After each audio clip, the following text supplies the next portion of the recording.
हमेशा नीचा दिखाने की कोशिश में रहते। अरे अभी तक खाना नहीं आया, क्या मुझे एक और शादी करने की जरूरत है? नहीं जी नहीं, ऐसा मत करना, वरना मैं कहाँ जाऊंगी। खाना लेकर मैं अभी आई जी। गांव की पंचायत में भी फैसले हमेशा औरतों के खिलाफ ही रहते। मैं जो फैसला सुनाता हूँ वो भगवान की आज्ञा होती है। इस लड़के ने अपने मन से शादी करके अच्छा नहीं किया। लड़के को घर भेज दो और इसकी शादी इसकी जाति की किसी लड़के से करवा दो, लेकिन ये लड़के, इसे तो गांव के बाहर निकाल दो। नहीं नहीं जमींदार साहब, ये क्या बोल रहे हैं? ऐसा नहीं हो सकता। मेरी बेटी मासूम है, इसे अच्छे बुरे की समझ नहीं है।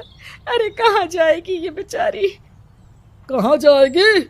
इतनी चिंता है तो पूरे परिवार का गांव निकाला कर देते हैं। बेचारे पूरे बसे बसाए परिवार को गांव छोड़ना पड़ता है।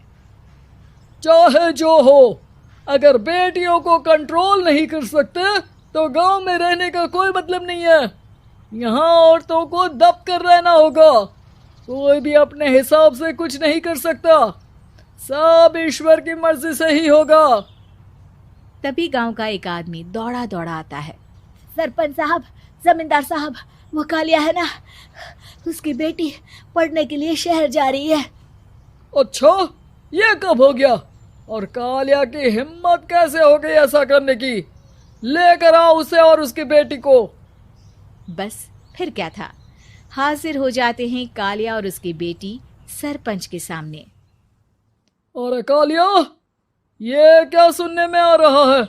बेटी को इंजीनियर बना रहा है तू? और ये बता, गांव में तो स्कूल नहीं है, फिर कहां से इतनी क्लास पास कर गई तेरी बेटी? राधा, जो कि कालिया की बेटी है, उसे लगता है कि सरपंच उसकी तारीफ कर रहे हैं। सरपंच जी, मैंने ऑनलाइन पढ़ाई की है, डिस्टेंस लर्निंग से। सभी में मैंने अच्छे नंबर पाए हैं, जिसे देखते हुए शहर की इंजीनियरिंग कॉलेज में मुझे स्कॉलरशिप मिली है। वाह जी वाह, क्या होती है ये? पहले तो ये बताओ, फिर आगे की बात करते हैं। पूरा गांव राधा की बात सुन रहा था और राधा बोलती जा रही थी। तो ऐसे मैं फ्री में एक अच्छी शिक्षा लेकर गांव में जो कुछ परेशानियां हैं, जैसे बिजली, पानी और इंटरनेट जैसी समस्याओं के लिए काम करूंगी। मैं गांव को शहर से जोड़ने के लिए पुल का निर्माण करवाने का प्रस्ताव रखूंगी। मुझे पूरी उम्मीद है कि जल्द ही हमारा गांव भी तरक्की की राह पर चल पड़ेगा। राधा की बात सुनकर सारे गांव वाले ताली बजाने लगते हैं। सरपंच को समझ नहीं आता कि वो क्या करे। चुप रह नादान लड़की, गांव के खिलाफ जाने के लिए तुझे गांव से बेदखल कर दिया जाएगा, वो भी पूरे परिवार के साथ। और हाँ, अगर ठीक से गांव में रहना चाहती है तो ये पढ़ाई लिखाई छोड़ दे। हम तेरे लिए गांव का कोई होनहार लड़का देखेंगे। तभी गांव का एक आदमी बोल पड़ता है।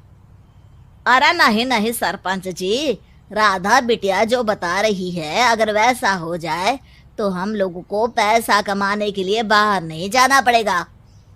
हाँ जी, और ना ही कोसों दूर पानी के लिए भटकना पड़ेगा। हमारे बच्चे भी अच्छी पढ़ाई कर सकेंगे और आगे बढ़ेंगे, ना कि हमारी तरह खेती करते बैठेंगे। क्यों गांव वालों, राधा बिटिया का साथ देना चाहिए ना। सरपंच देखता है कि गांव राधा के साथ है तो वो चुप हो जाता है। वो घर आकर अपने सलाहकार से बात करता है, जो बहुत ही चालाक किस्म का इंसान होता है। अरे सरपंच साहब, आपको बहुत ही होशियारी से काम लेना पड़ेगा। एक बार गांव तरक्की कर गया, यहाँ के बालक पढ़ लिए तो कोई ना पूछेगा आपको। और फिर ये जो बेटा और बेटी है ना आपके, इनको भी आम लोगों की तरह ही जीवन जीना होगा। हाँ, लेकिन करे तो क्या करे? वो ना आप मुझ पर छोड़ दीजिए, बस मैं जैसा बोलूं करते जाइए। अगले रोज सुबह जब गांव वाले सोकर उठते हैं तो राधा के घर के बाहर और साथ ही वो लोग जिन्होंने राधा का सपोर्ट किया था, उनके घर के आगे लाल रंग से कल आऊंगी लिखा होता है। कल आऊंगी। यह क्या होता है? अरे यह तो खून से लिखा है, लगता है कोई भूत प्रेत या चुड़ैल का साया है। चलो सरपंच जी के पास चलते हैं। सभी सरपंच के पास जाकर उसे सारी बात बताते हैं। अरे ये तो बड़ी मुश्किल की बात है। चलो मैं एक बाबा को जानता हूँ, उन्हें बुला लेता हूँ। सरपंच बाबा को लेकर गांव के घर के बाहर जाता है। ओहो, तो ये वो चुड़ैल है जो उन लोगों को निशाना बनाते हैं जो गांव को बदलने का सपना देखते हैं। वो गांव को ऐसे ही संपन्न देखना चाहती है।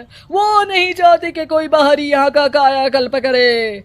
क्या तुम लोगों में से किसी ने गांव को बदलने की सोच रखी है? तभी राधा की माँ रोते रोते आती है। मेरी राधा घर से गायब हो गई है। अरे कोई तो बचाओ, मेरी बच्ची कहाँ गई?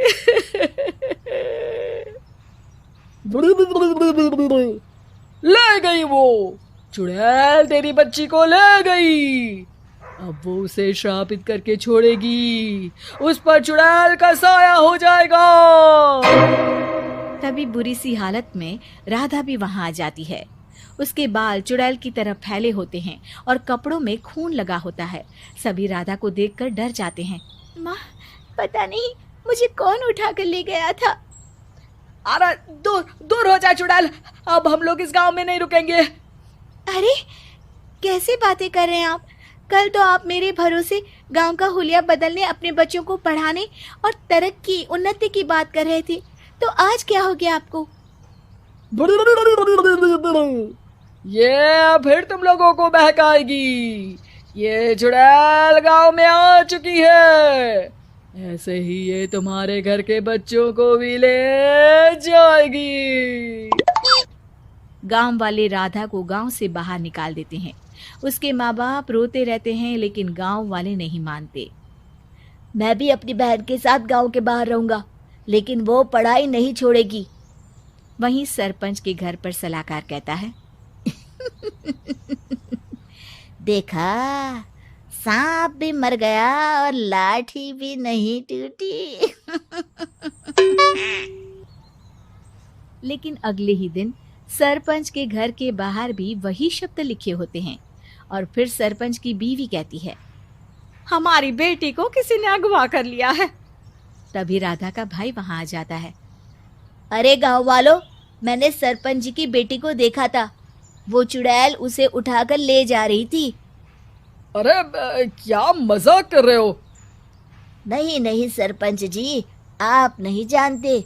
वो चुड़ैल अब आपकी बेटी में आ जाएगी, जैसे राधा के अंदर आ गई थी।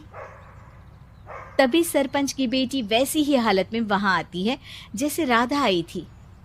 पापा, पता नहीं कैसे मैं गायब हो गई थी। चुड़ैल, इसके अंदर भी चुड़ैल का साया है, मारो इसे। अरे नहीं नहीं, इसे भी राधा के पास गांव के बाहर ही भेज दो। अरे चुप रहो, मेरी बेटी कहीं नहीं जाएगी और चुड़ैल बुड़ैल कुछ नहीं होता है। अरे कैसे बात कर रहे हो सरपंच जी? आप तो बोल रहे थे कि आपका फैसला भगवान का ज्ञान होता है, तो अपने पर बात आई तो अब आप ऐसे बोल रहे हैं। अरे ना ना ना, आपको अपनी बेटी को त्यागना ही होगा। अरे बुलाओ बाबा को। राधा का भाई बाबा को ले आता है, जिसे अब गांव वालों के डर के कारण सच बोलना पड़ता है। मैं कोई बाबा नहीं हूँ, मैं तो मोची था। ये सलाहकार महोदय ने मुझे कहा था एक्टिंग करने को।